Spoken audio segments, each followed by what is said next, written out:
On this episode of the podcast, I'm joined by Christopher Ong. Chris is a Jiu-Jitsu black belt out of the UK, and I originally found out about Chris through Instagram as there were some drawings on my feed that came up of popular cartoon characters doing Jiu-Jitsu. I was really intrigued by the art, and so I reached out to Chris. I was able to get him on the podcast, and he's an awesome guy. We kind of discussed his start in Jiu-Jitsu and the Jiu-Jitsu scene in the UK and London, and also talked about his art, how he gets inspired and how he comes up with his ideas, and also just what got him into, doing art and Jiu-Jitsu specific art and all that stuff. It was great talking to Chris and learning about his, inspirations, his ideas, and I hope you guys enjoy the podcast. Make sure to give Chris a follow on Instagram at Ongi84, and enjoy the podcast, everybody.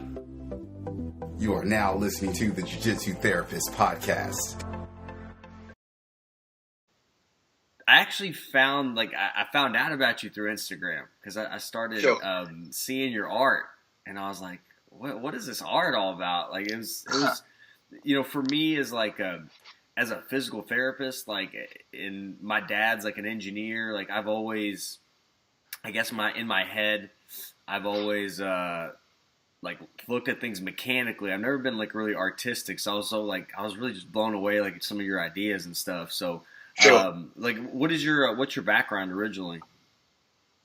Sorry, in terms of just in general, what's your background? My job stuff. So it's I guess in terms of what I do for a career. So obviously, you said that you're doctor, physical therapist. I'm actually involved in sales, and I've been weirdly. I think when I went to university, did a law degree, thinking that I wanted to be a corporate solicitor. I think I figured out after about a year that I hate the subject, but kind of just stuck with it just to get a degree, and then I've been doing commercial sales since then. So in terms of my background, I guess I'm an account manager, sales account manager. Okay. So I work for a tea company, soon to be actually moving jobs to head up an international sales division for another company, but currently I work for that brand, managing the biggest customer that they have in the business, which is a supermarket customer. So my job kind of involves a lot of negotiation with their buyers at head office over margins and stuff like that. And I think I was saying that I actually quite enjoy looking at spreadsheets and that kind of stuff. And I say art for me is just purely a hobby. So actually I say it's one of those things I don't really. Can't say I've got a formal. I did art at school, but I don't have a formal background in it per se. When did you start kind of playing around, messing around with art? Is it just as you were a kid, just kind of drawing stuff, or? Yeah. So I think I've always kind of just had people ask me about it. I've kind of just had a natural affinity to be able to do it, and I think it's just something that my parents nurtured when I was growing up, and encouraged me to do it. It's a funny thing because I say I guess it's come to me quite naturally. So prior to the last couple of years, actually, probably when I was doing art projects per se, I think I get quite bored after a couple of hours, and give up on things and leave projects half finished, etc. But obviously, I think that's changed since I've dabbled a bit the last couple of years on Instagram and got a lot of positive feedback on it. Kind of suppose you want to do more. So yeah, what's your motivation? What inspires your art? Is there anything in particular? I know a lot of it's jiu-jitsu related. Is there anything looking at trends or looking at certain people, or is there anything that kind of inspires you? Yes, I think there's been a couple of prominent guys in the community who are quite inspirational. Guys like Mia Katsu in the UK. I guess I've been doing jiu-jitsu since February 2006, so pretty much 12 years this month. I think it's a combination of things. I think number one is my interest in jiu-jitsu. So I think when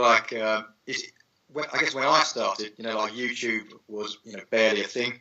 Right. So I started training under a blue belt, and it was very kind of traditional Brazilian Jiu-Jitsu, Gracie Jiu-Jitsu, and it's just crazy to see how much the sport has evolved over the last 12 years. You know, I mean, it's 10th planet, all the new positions, and I'm just the kind of guy who just keeps my eye in on everything, and you know, just really keen to experiment with all of the new positions. I think probably that's the first thing that's kind of inspired the art piece. But then, you know, like, when I thought about certain things that I'd like to wear on a rash guard, as an example, like, you know, growing up, I'm 33 years old. Like, watched a lot of the kind of the early 90s cartoons and stuff like that, like Dragon Ball Z and stuff. You know, I've always thought in my head, like, you know, it'd be cool to see, I know, like character A choking or leg locking character B. I think that'd be a cool image, you know.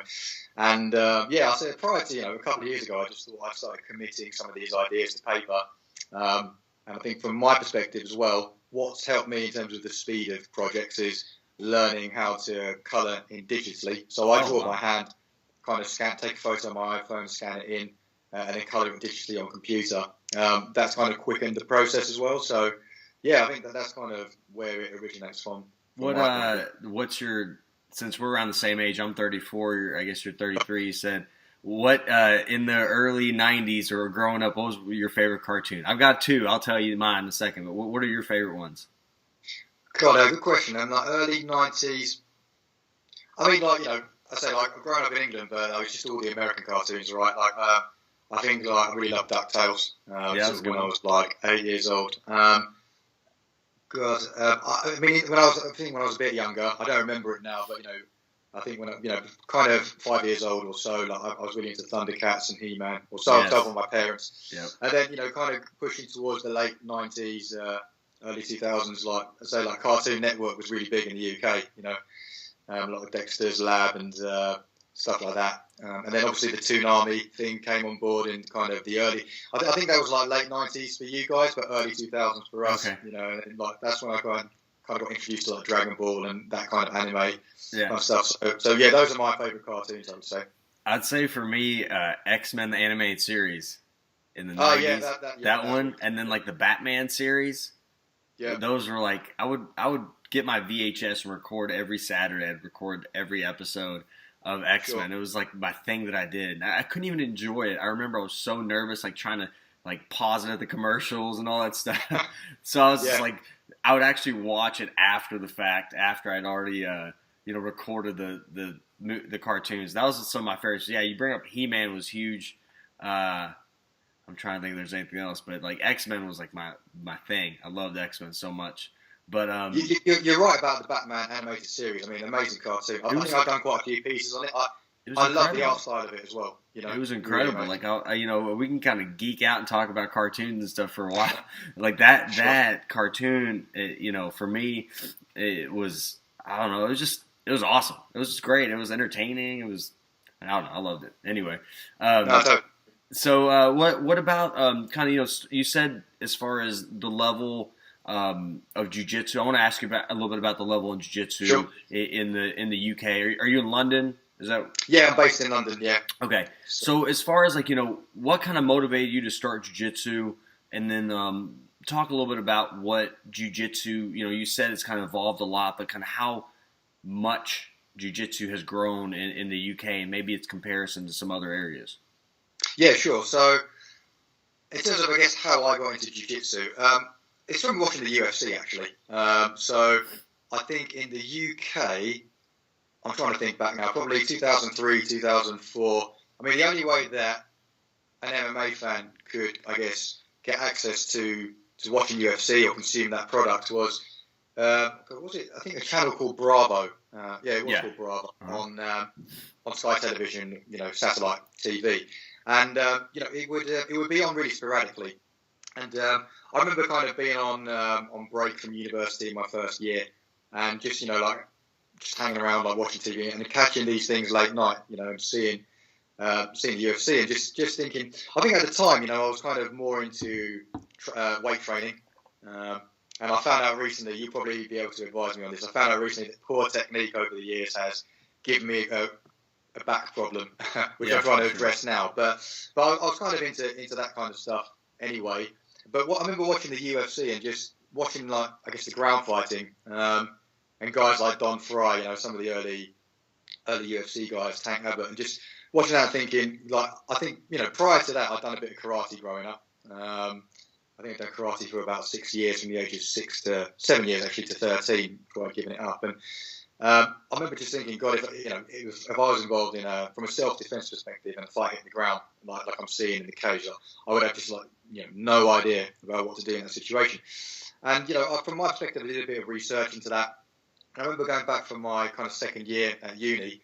I decided that I'd looked up that there was a local Brazilian Jiu-Jitsu club.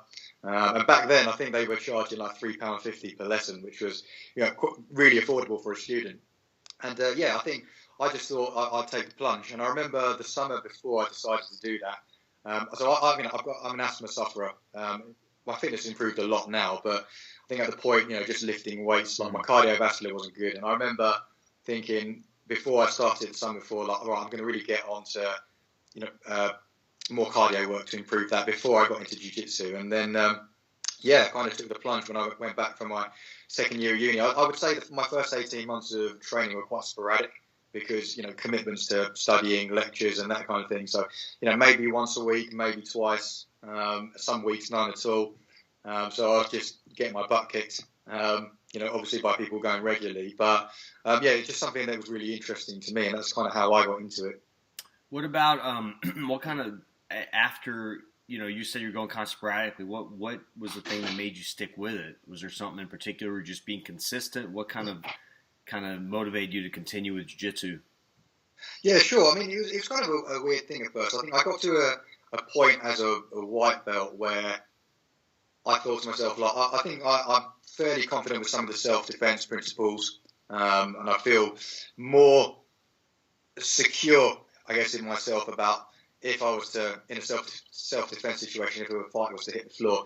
I think what made me stick with it at first was just thinking that, right, I'd kind of been sort of 9 months in, well, actually just over 12 months in, graduated from university, probably like a white belt 2 stripe at that time, and just sporadic training. And I just thought to myself, like, it's an ambition for me to get a blue belt. Mm-hmm. And back in sort of 2006, 2007, I guess my first instructor was a blue belt, like a blue belt 3 stripe, I think. And that I remember like the first time seeing like a purple belt come to the academy and just thinking, whoa, purple belt, that's amazing. Because I say that there were so kind of few of them. And seeing a black belt, I mean, the guy Lucio Rodriguez was teaching up there. But yeah, in my head, I was like, I'm going to stick with it to get a blue belt, and then I can be happy that I've achieved something there.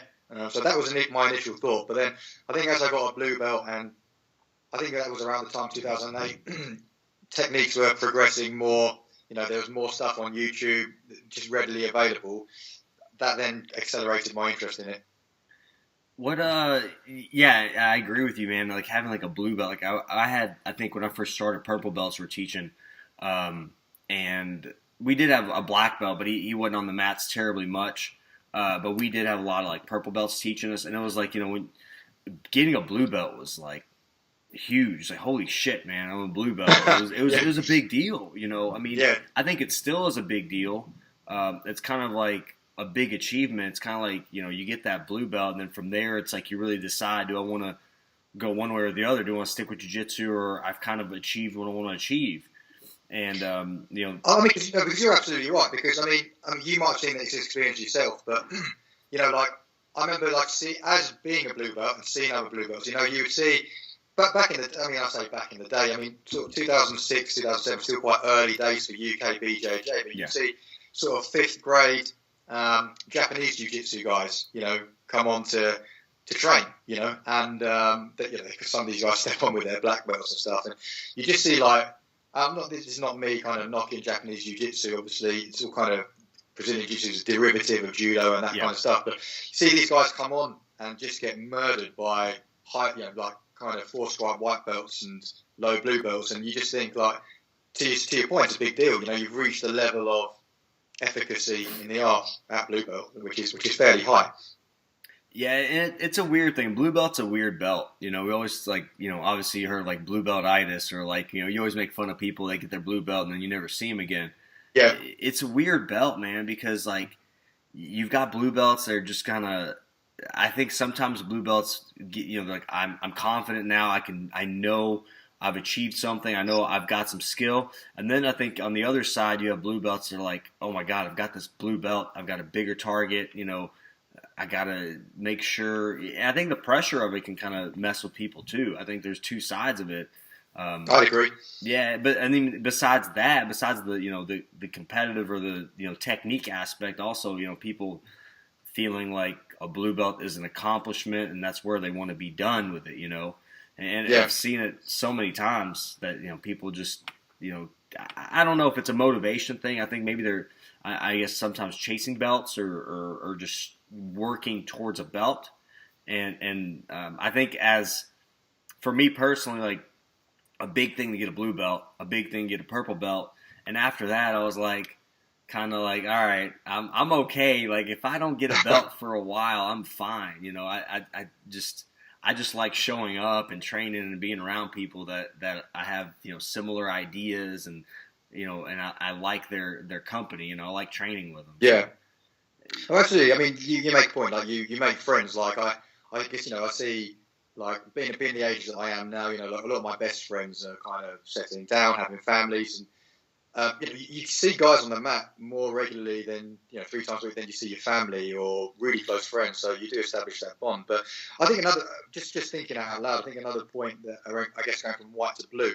I graduated from university. I was up north, Sheffield, probably about 200 miles, 180 miles from London. So graduated from there, with my degree, but I was just a white belt.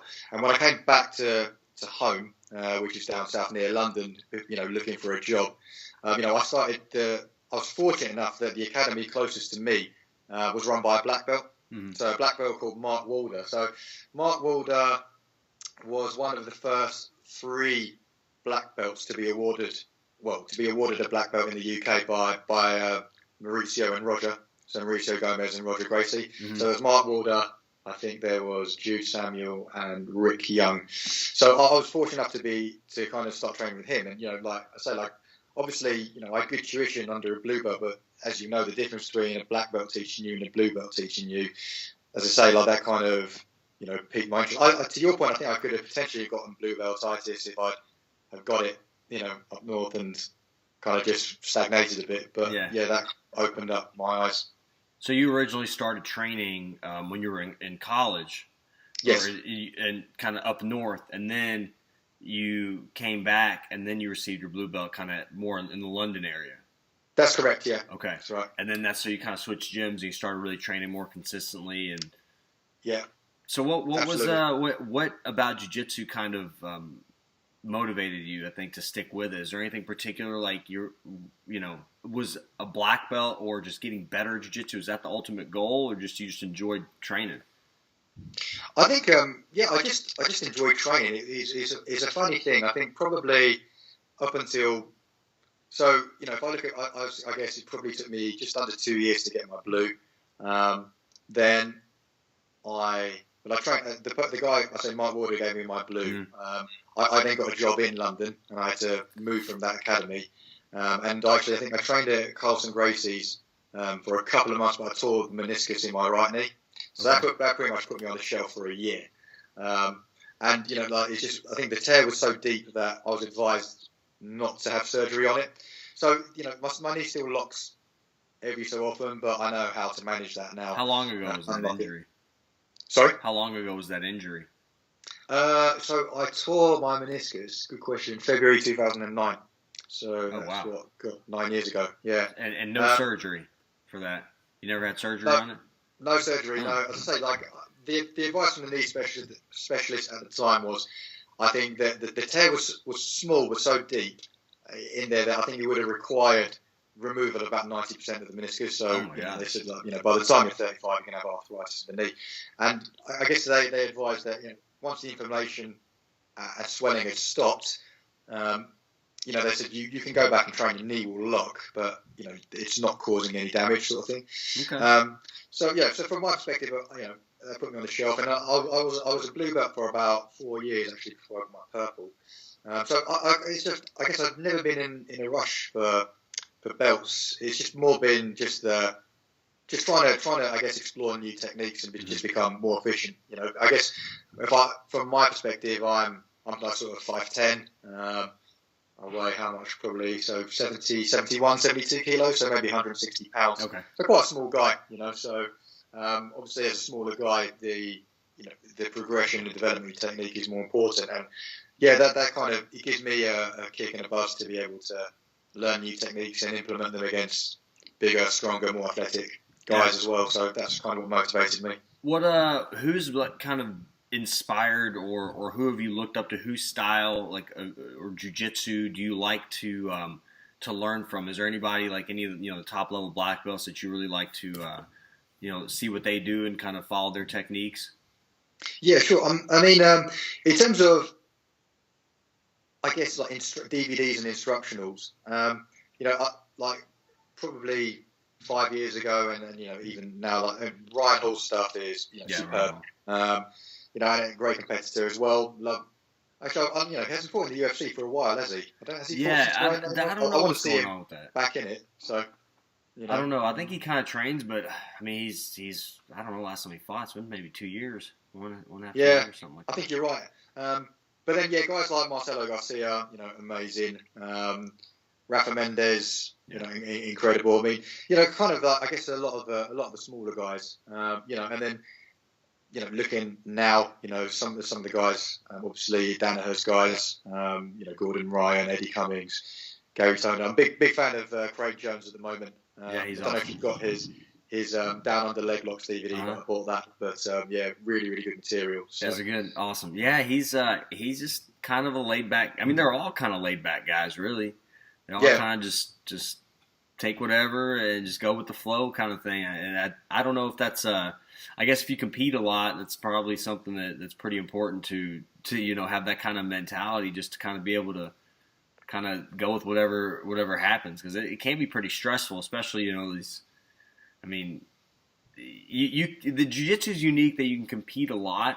You can compete. It's not like an MMA fight where you can't fight every weekend. I mean, you can compete at jiu-jitsu probably every weekend if you wanted to, but man, with these new positions, like in my opinion, like in these like inverted leg locks and all this stuff, I mean, I think there is a very high, the severity of injury is higher. Absolutely. That's the thing. Like, I mean, these new techniques are they're crazy, and like if you don't know, like I'll say it all the time, if you don't know when you're in a bad position, and and your opponent doesn't really care, if you're no or not, and they crank, I mean, they could blow out your whole knee. You're in trouble. It's just, absolutely. It's bad. I mean, so I think I think it's cool to watch these guys compete and stay healthy too, and regularly stay just kind of at a high level. I think but that's a lot of times that's all they do is they just train and eat and compete all the time. So. Oh yeah, and like you're absolutely right. I mean, to your point, I guess like I'm almost like a 9 to 5 guy. Try and train 2 to 3 times a week. In reality, like I said, I got my black belt in December, but like like a high competitive blue belt, like guy, Mundial's champion or worlds, it's going to give me fits, let alone like a competition purple belt, like world class.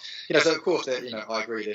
There's levels to these things. But going back to what you were saying about my favourite guys. I mean, I think I went to Brazil to train for 2 weeks in 2010. I remember looking around and taking a private, and one of the things that the guys at I think it was Gracie Barra to Shuka in Rio de Janeiro. One of the things they said, the advice they gave was, when you want to take a private, look for one of the black belts in the academy who's around your size, because he's gonna, in terms of the body mechanics, the moves that he uses are gonna work for you. Like I say, like someone like Roger Gracie, the GOAT, but in terms of like the guy's 6'4", 200 pounds, some of the stuff that body mechanics wise works for him potentially probably wouldn't work for me, being a smaller guy. So yeah, I love a lot of guys that I've watched. Marcelo Garcia is I think his stuff is just the way that he does things, just the way he uses his leverage, and just he's incredible. I mean, just watching him move around, it's just like how he pulls stuff off. I'm like, how's he even? It just doesn't make sense, just watching him move, just the way that he moves. And then I like Hodger's awesome. Bernardo Faria is one. He's the one that actually did a seminar at our gym, and it was awesome. He's got some really good stuff, and his techniques. Did he do the deep half guard stuff? Was it? He does deep half as well. Yeah, he does some. He does some deep half. He does omoplatas are his a big thing that he does. When he trained with us after the seminar, he trained with everybody, and he tried. I guess he got everybody in an omoplata. That was his thing. He's like, I'm every person, and he rolled with everybody. Really nice guy. I mean, honestly, probably one of the nicest people I've met in jiu-jitsu. But yeah, his techniques are like, he calls it kind of more old man, jiu-jitsu, just very kind of heavy, pressure, methodical, kind of just, taking inch by inch. And so he's not really a super, I'm sure he's athletic, but he's not super like explosive when he, when he trains. So his kind of techniques are more kind of lock you down. And it's just cool to watch a lot, because a lot of his stuff, half guard and a lot of the stuff he does it's easy to pick up. It's like, it's a few basic moves, but the difference in the details, it's just, that's the high level when you got, a okay black belt versus a world champion black belt. It's like, it's the details and the techniques. A lot of the stuff they do is not, it's not complicated stuff. It's pretty simple moves, but they're just so good at doing them. Yeah, absolutely. I agree. As far as like, getting a black belt, for you, what did that kind of mean to you? I mean, I guess, it's kind of the start, isn't it? It kind of is, yeah.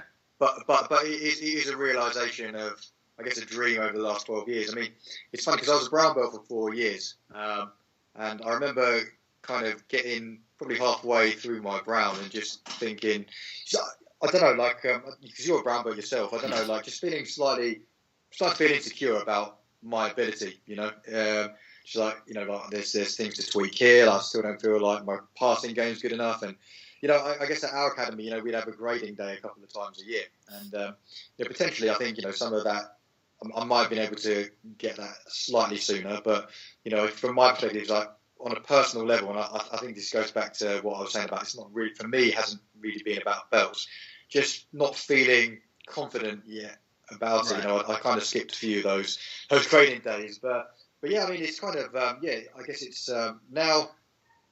It's funny, like as a blue belt, you're really hungry for it. As a black belt, it's kind of like, oh right, I've got it now. Like, of course, happy, but I say the journey begins. I remember seeing a little clip. I think it's probably from 2007 on YouTube.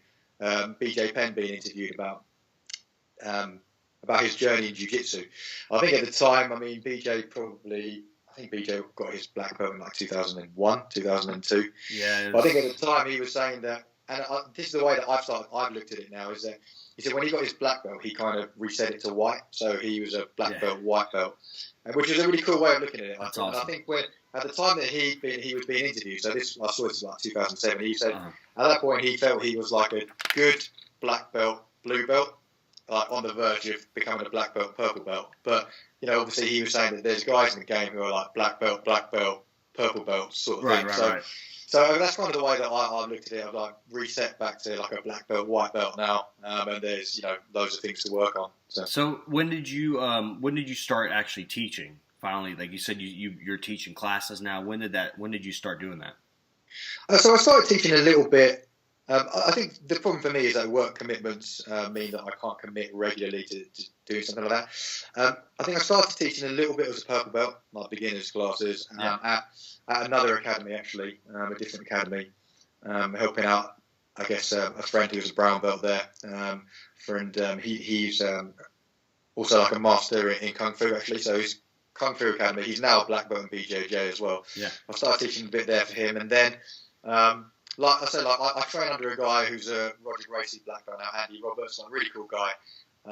Absolutely kind of encourages people to train other places, whether that's at Rogers or wherever that may be. But I guess that school's probably about 40 miles from where I live in London. And I know that there was a school that opened up literally a mile from me. I kind of used to go down there a bit on a Sunday for the open mats. And I guess that probably around 2014, I was teaching, when I was a brown belt, then teaching quite regularly, sort of beginner classes, blues and purples as well. So yeah, and then as I said, it's only just kind of recently that I've started picking up more for my own interest, really, in terms of like some of the heel hook principles and stuff like that, like getting into that, just finding a core group of people who want to learn it, and B, can train it safely, as you say. Like you just don't want to be blown out your knees. So. Yeah, so you're teaching more of like a no-gi kind of leg lock, leg entanglement, those kind of things. Is that kind of what you're teaching now? Who's the guy? You said Danaher Death Squad. Is there anybody in particular that you like to watch? Anybody that fits your style or your game better? I think probably. Oh, those guys probably Eddie Cummings, I'd say. Actually Gary's probably a similar size to me, but I think Gary's like, you made the point about Bernardo Faria, versus some of the other guys, kind of methodical. I look at Gary as being like super athletic, and not saying that like someone like Eddie isn't, right? But probably I might be mistaken, but it's probably fair to say less like athletically gifted as Gary. But yeah, just a really methodical game. One of the things I've noticed is like for example, like Eddie I've never seen Eddie get his guard passed. So just a real good system there. And as I can't say enough good things about that the Craig Jones material that he's put out recently. Really, I'm a big fan of him as well. So. And I haven't seen his DVD. Like, how does that compare? Is that very similar to the like Danaher Death Squad system, or is that? Yeah. Very very similar. So just breaking down a lot of the core principles around the saddle.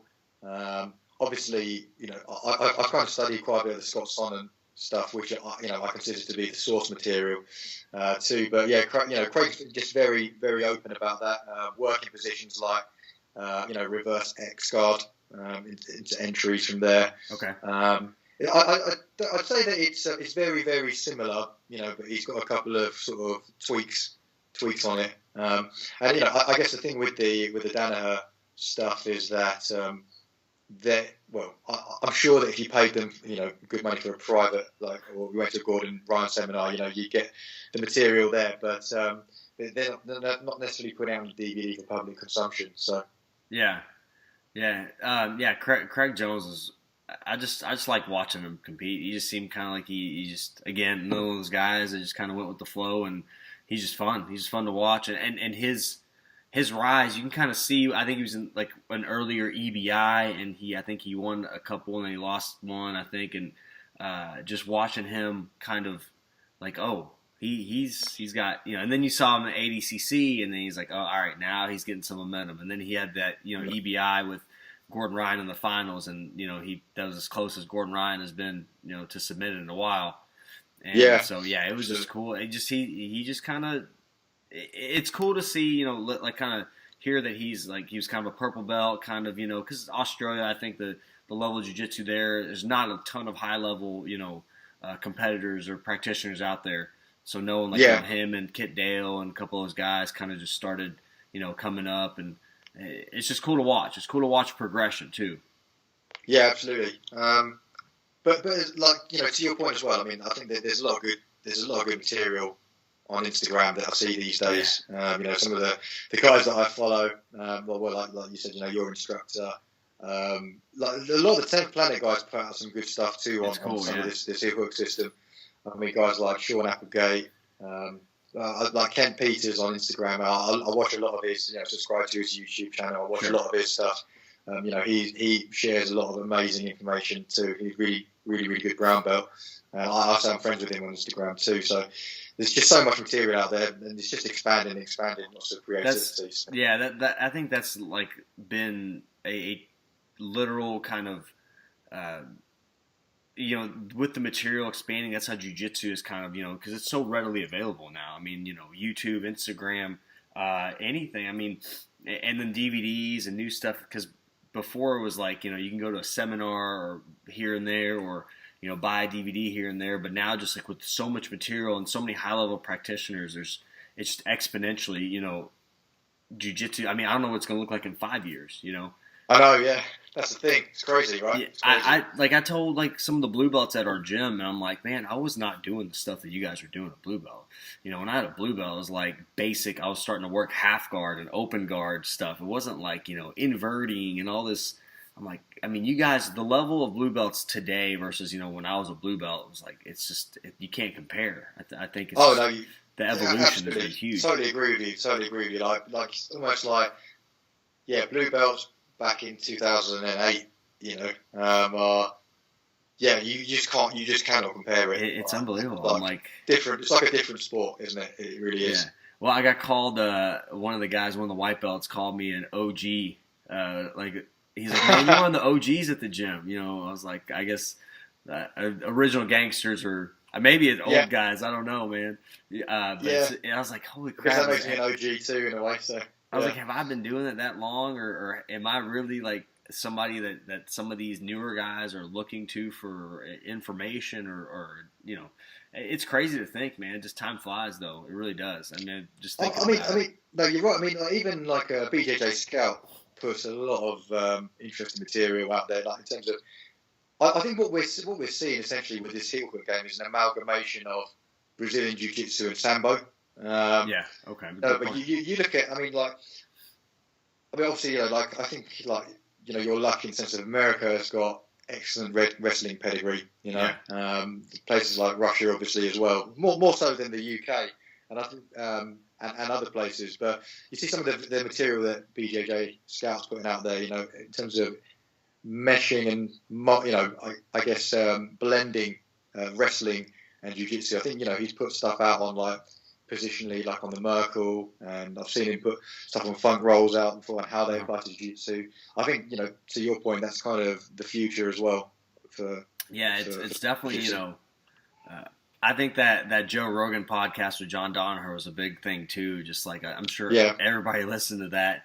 I actually was listening to it and I took notes, and I'm like, I need to listen to it again.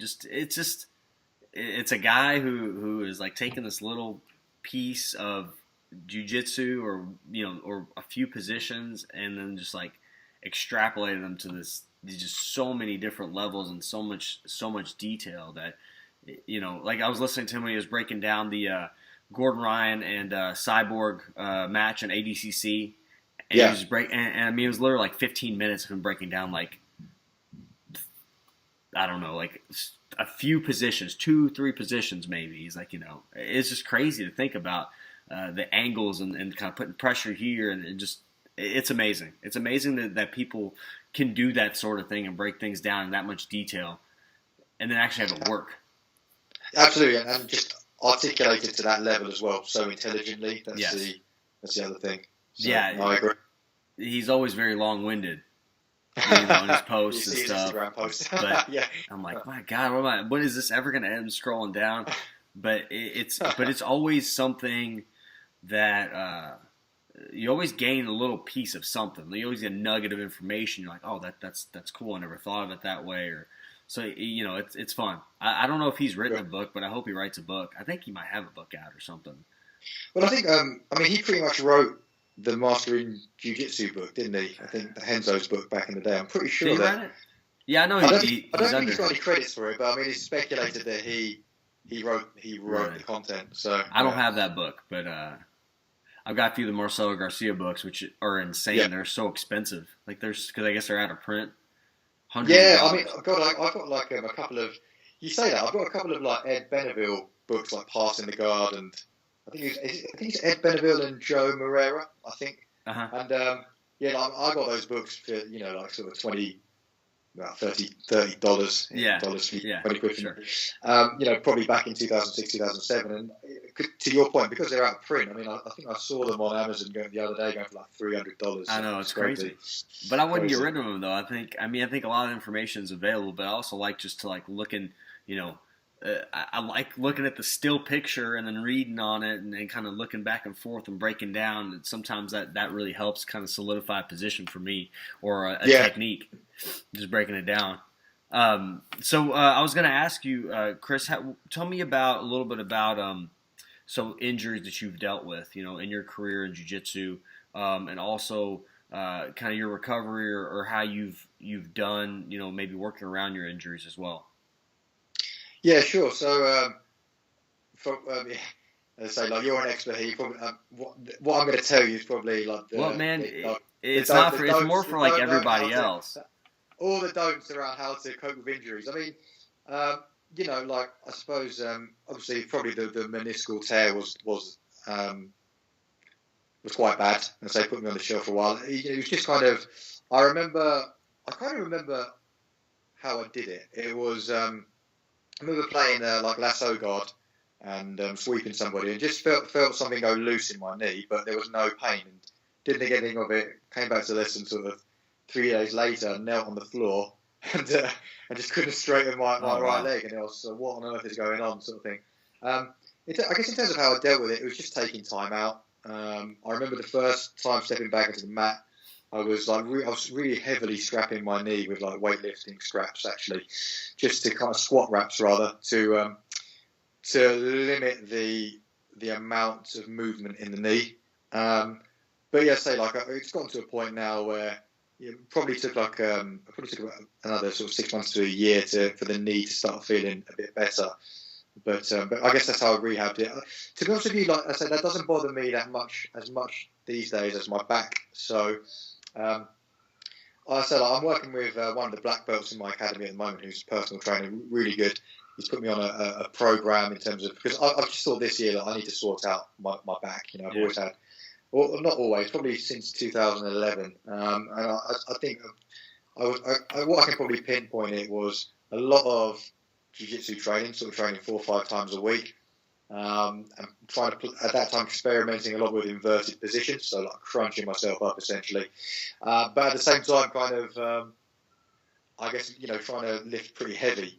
Well, heavy for me anyway, heavy weights, sort of upwards of sort of, kind of 300 odd pounds on deadlifts. And, but like in addition to, intense jiu-jitsu training. And I think I remember it reached the head one day, this was back in sort of 2011, where, I felt my back pop in the middle of a roll. And when I look back at it now from, my friend at the academy who's put me on the program, my deadlift technique was just poor, really, which was straining my back. And I remember, I just couldn't kind of stand up, I had to be carried to my car, sort of thing. And, I think that was a warning sign, because after about 3 weeks, it got better, and I came back to doing it, training as normal with jiu-jitsu, got back to lifting heavy weights, but then, it popped again. And then these days, look, if I'm not careful with it, it probably flares up at least once a year these days. But yeah, in terms of the last kind of 6 months, so obviously I've been put on a new weight program, which is helping a lot at the moment. But signed up to Sebastian Brocher's yoga for BJJ. Yeah. So I found that's helped a lot. Touch wood, I haven't had any bad issues with my back. Yeah, probably for about 12 months now. It's helped me create a lot more flexibility and mobility in my lower back. Because I think from what I understand, I remember getting like a sports massage probably about 5 years ago, or was it sports massage? Anyway, I think the person who was doing it told me that it wasn't like a disc problem that I have with my back. I think he said weak facet bones. So I'm not an expert on that, but I think what he implied were weak facet bones around sort of the L5, L6 region. In my lower left back. Okay. So I think yoga's been really good. I probably should get back on it, but I was doing a lot of foam roller stuff as well to try and get mobility in it before training. But I say, I'd imagine you know more about it than me. Yeah, I would say, man, I really think the recovery aspect of it, like yoga, stretching, doing those things consistently is a huge thing. And deadlifting's not bad. Deadlifting is actually really good. It's really great to strengthen, the the glutes, hips, and even, just all that posterior chain, all that stuff that kind of tends to be weaker in jiu-jitsu players who are always crunched up. But the key thing that you said was technique. If you don't have the proper technique, you're not, bracing your spine properly, you're not engaging the muscles properly, you're using your back versus using some of the other muscles that you need to use to perform that lift. I'd say a lot of the guys stop doing the inverted stuff because of low back pain, and it's not really doing the inverted position itself. I think a lot of it's more you get in that inverted position, somebody crushes you down or puts weight on you, and you're at that end range where that disc has a lot of pressure on it, or the spine has a lot of pressure on it, and you're trying to explode out of that really at disadvantageous positions, kind of like you're just crunched up and you don't have strength. Your back has more strength in a more neutral position, obviously. So that's probably why it's not getting inverted. It's like your opponent stacking you or those type of things, and then you're trying to come out of that stack. I think can cause a lot of those issues. I'd agree. But yoga is awesome. Foam rolling is a great way to kind of just help that tissue kind of calm down, help some blood flow, and being consistent with stretching. Yoga's that's the one thing I've kind of started to implement a little more for me. I just think it's really beneficial. I think if it's not something you like to do, like just stretching, because it's not necessarily fun, It's like my stuff that I have like on my channel or the videos that I post, like people usually don't really seek that stuff out until they're like, oh shit, my back hurts or something's bothering them. So it's like, it's not like here's the new coolest technique, it's like, and it's not one for everybody. Everybody's got a different body style, like you said, and everybody's going to respond differently to certain techniques or stretches, or maybe need a different type of stretch, because it's not like your back pain and my back pain are the same. It could be different causes, it could be different, body mechanics, who knows? But I think you're definitely right, especially as we get older. You're 33, I'm 34. The recovery aspect is so much more important. It's almost like I got to do that in order to, desserts, like my coach always says, the rolling is jiu-jitsu, or the rolling is the dessert, and like the drilling or whatever is the meat and potatoes, I guess, or whatever. I honestly feel like the meat and potatoes is like the strengthening and the mobility work and the flexibility, and then the dessert is like jiu-jitsu period. Now for me, that is what you said. Like resonates with me, because that's the big change for me.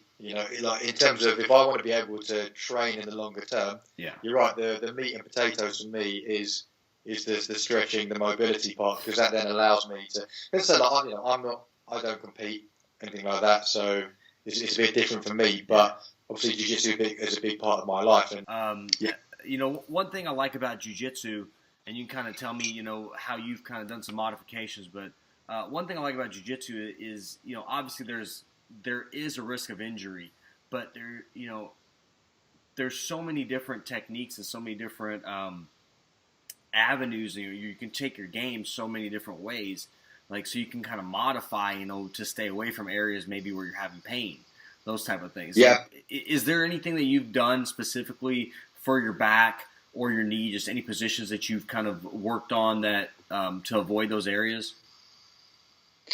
I mean, I think like things like starting with my knee. I remember. I used to try and play probably more kind of closed guard positions. As soon as I'd a lot more aggressive with top control and passing. I suppose like once I hurt my knee, I think I started playing half guard almost as a necessity. Just put a lot less pressure on me that way, and. I'd probably say like in terms of my progression from blue to purple, a lot of that was kind of I guess attributed to development of a half guard game. So kind of lockdown, deep half guard positions. In terms of back, like I just try and avoid getting, like you already said it, getting stacked up in crazy positions now. Things like I remember there was a stage where I was playing a lot of berimbolo. Kind of being a smaller guy, but as geez, you know, like especially against bigger guys, you know. I just avoid it these days. I think, you know, like you talk about the diversity of moves in jiu-jitsu, and I totally agree with you. I think what I've learned getting older and being more experienced in it is using certain tools against certain people. So, you know, if I'm fighting a guy or sparring against a guy my own size or a bit smaller, you know, I can probably use more of the inverted stuff, right? Because, you know, I'm only going to get crunched to a certain extent. But as soon as I go up against a guy who's 250 pounds or something, you know, getting crushed up is just not going to be a good idea. So I have to use different tools for that. Right. What about you know, like as far as recovery wise, you say you're doing the yoga and all those type of things. Is there anything you've seen? Is the yoga kind of the main thing you've seen that's been really beneficial? Have you done any kind of like physical therapy or rehab in the past for your back or your knee? No, I haven't actually, and that's probably a miss from my end. Something I should look into. I think the yoga seems to be working at the moment. But, you know, I guess like my overall goal with trying to sort out my my back in particular is I like to invest more time in takedowns. Just something that I haven't done enough of. You know, I think especially once I hurt my back, like honestly, like I think I did a fireman's carry throw on one of the girls at the academy. I think she's a blue belt and she must be, you know, no more than 125 pounds. And yeah.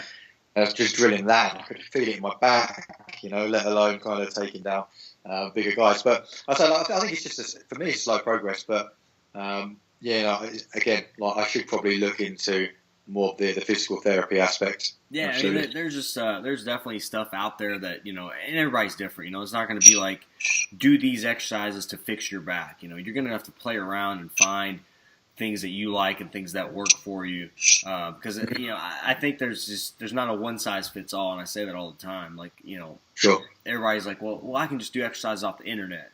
Well, you can, but you're also not going to know if you're doing them properly and if you're, you know, doing the right things for your back, essentially. So sure, yeah, there's definitely a lot of variance and a lot of, you know, everybody's body types are so different too. So.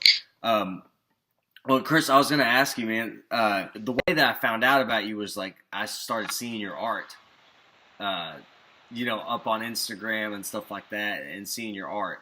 Like, has that changed anything, like, for you in the jiu-jitsu community? Have you gotten to, you know, like, obviously you're on this podcast because I was like, man, this guy's art is just so cool, and I'm just interested. I want to talk to him. He's a black belt, you know. How is that art kind of geared towards jiu-jitsu? How's it kind of changed your jiu-jitsu, even just knowing people? Yeah, I think so. If I could deal with that in two parts, I guess in terms of my personal jiu-jitsu, the doing the art stuff, it was probably like broadens my mind to get new ideas for art. You know, exploring different positions, and then once you know, obviously if I've drawn something and I think, you know what, like that's interesting. Particularly some of the 10th Planet stuff, you know, that's really interesting. I'm going to play around with that myself now, do more research into it. So, you know, it's been really healthy from that point of view.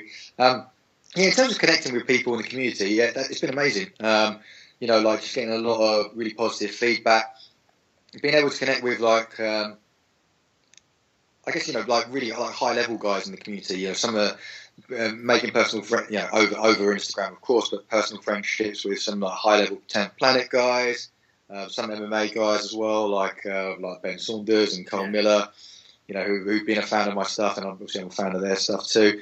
Yeah, it's been really positive. I mean, to be honest with you, like I remember a few years ago, I posted a few bits and pieces on like Sherdog and stuff, like a long time ago, and yeah, it kind of put me off a bit because I think some of the internet forum communities can be quite toxic. I don't know if you've ever kind of been on any of that kind of stuff, and you know, people like, you know, that sucks and stuff like that. Right. And you know, it's just weird. Like, so since I dabbled in putting stuff on Instagram, Instagram's, for me anyway, what I've seen is like a really positive community. Right. You know, you get a lot of positive feedback. More so than Facebook. You know, I see like if, I don't know, like an ADCC page posts some of my art or something, you know, flick down in comments like, oh, he's drawn that Americana wrong, or that doesn't make sense, or whatever that may be. But it just seems to be a lot more positive on Instagram. So yeah, it's been really, really. I can't say enough good things about it. Yeah, I agree. Like some of those, like Reddit, for example. Like if you get on Reddit and there's you post something, people will critique it.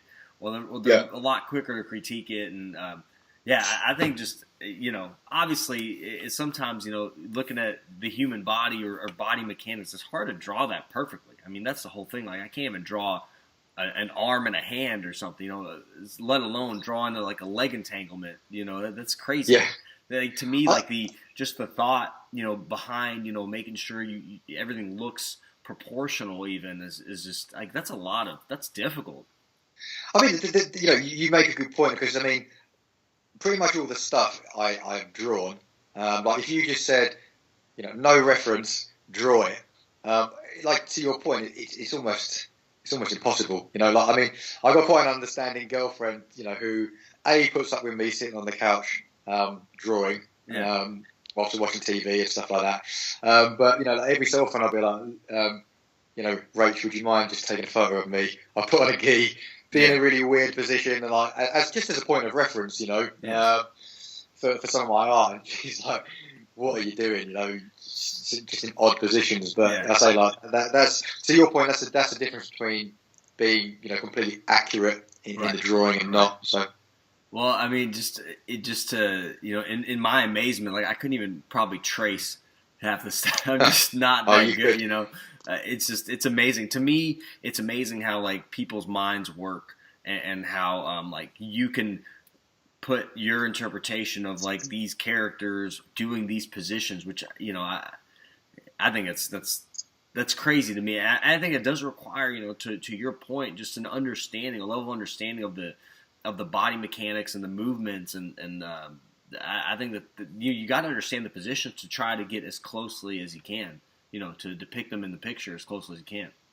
Yeah, I mean, actually, you say that it's weird. Like, I think I've had messages from people saying they've actually learned some stuff from some of the art. Like, I think I've drawn like a couple of Street Fighter pieces which show, I guess, the progression of a move. So like an Imanari roll, snapshot in time.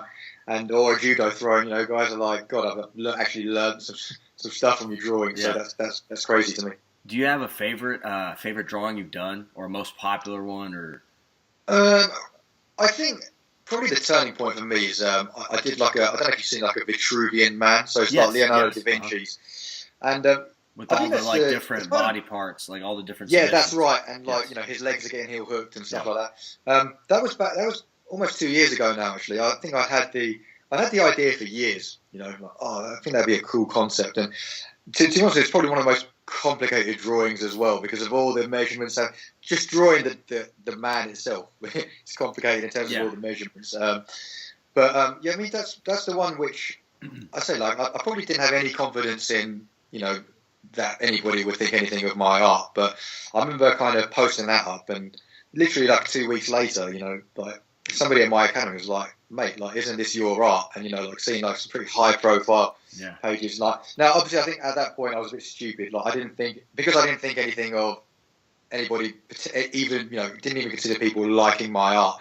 I didn't put like a watermark on it or anything else. So like, I think at the account, like my Instagram account, at that point, my account probably had about 40 followers. Yes. So obviously people just took it and posted it everywhere. But which kind of was annoying, but at the same time, I think it made me realise actually, like, I've drawn something which makes people happy, which resonated, so it gave me more confidence to do more. Yeah, I saw that, and I was like, and that was actually, so the original, my logo originally was a Vitruvian man. Oh, cool. And, like, I was trying to get a jiu-jitsu gi on him and like, all this stuff. And like, it took me forever. Like I ended up sending it to like have some artists work on it. And it was still, I was sent it out and it still looked like crap. And then I actually found I saw that one later. I was like, that was so much better. That one's so awesome. But I ended up, I had a buddy of mine, Kyle designed my logo, which is like a little snake kind of for the healthcare and kind of with jiu-jitsu, with a jiu-jitsu belt. So I think that I've gone a different route, but that was awesome. I've looked at some of your artwork. I'll tell you, probably one of my favorites I came across was the X-Men one with Wolverine and Magneto. Oh, the X-Guard and it was like an X-Guard. One of my favorites. I was like, that is, being a big Marvel Comics comic book, X-Men nerd. That was like an awesome one I liked. Thanks, man. Street Fighter was cool. Is there any of those that you've done recently that like are some of your favorites? Some of the street. I mean, do you know what? I need to do like I've got like a few Marvel projects that I want to do. Marvel. Like, yes. Yeah, like I want to do like a Thanos one and a Hulk one that I haven't had the time to do. Got a couple of other Street Fighter ideas, but I don't know. It's just kind of like whatever. I think my page got really popular last year, or it started gaining popularity. Yeah. Just from it's weird. Like I think I drew a Homer Simpson one. So Homer Simpson doing a deep half guard. So Jeff Glover's Homer Simpson sweep on Mr. Burns, and you know what? I'd never ever thought to draw the Simpsons before. Never drawn them in my life, and I remember just in my head I was like, I googled it. I thought, has anyone drawn Homer Simpson doing the Homer Simpson sweep? And I hadn't. So so I drew it. And Simpsons are I can draw them quite quickly, and that just got really popular and kind of blew up from there. So yeah, a lot of them are kind of like they have kind of jokes within them, or they, like you said, like they kind of tie in like like Homer Simpson doing the Homer Simpson sweep, so I think that's kind of awesome. How can people get your art? Is there a way that people can still get your art? Is there a way they can purchase it? Or yeah, I mean, I've got a shop. I've got like a print shop that I'll post that on my Instagram. I've got a contact in the UK who makes t-shirts, but obviously that can be prohibitive to guys like yourself in the US because of the shipping fee.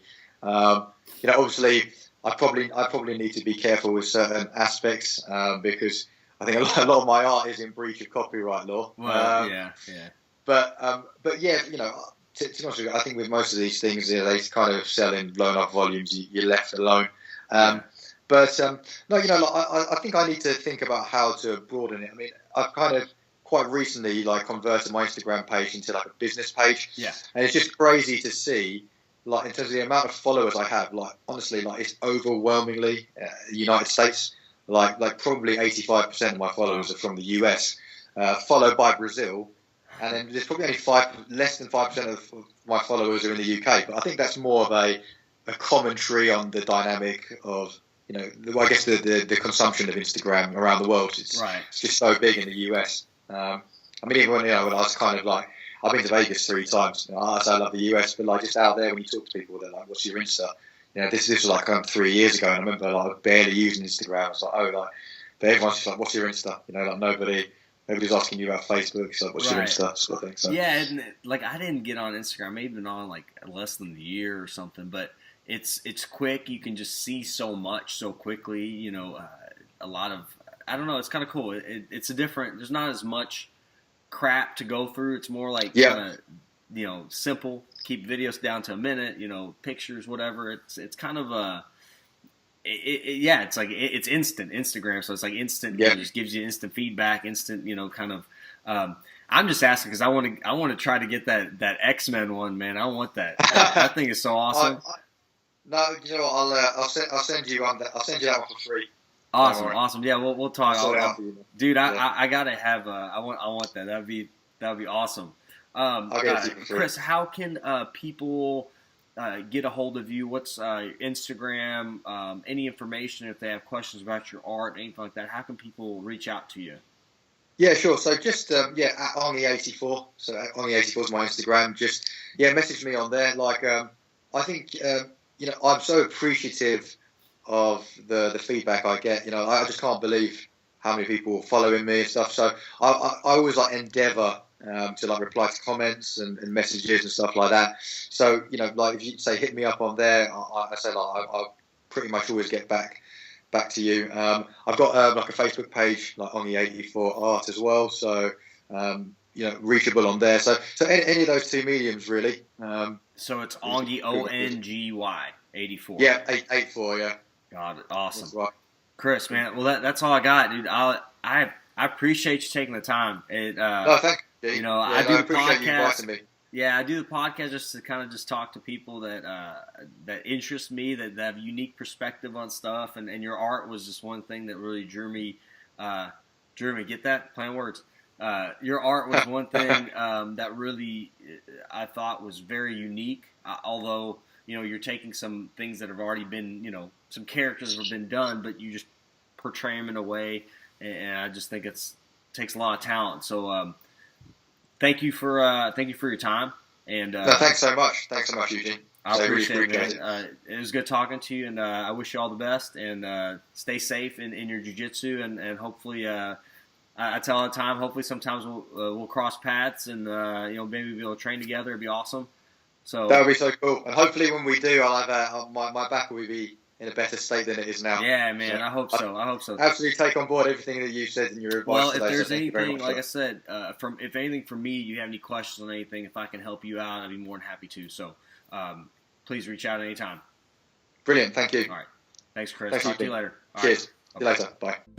Thanks again to my guest, Christopher Ong, for joining me on the podcast. Make sure to give him a follow on Instagram at Ongy84, ONGY84. And thank you guys for tuning in. More podcasts available on iTunes, Stitcher, and YouTube.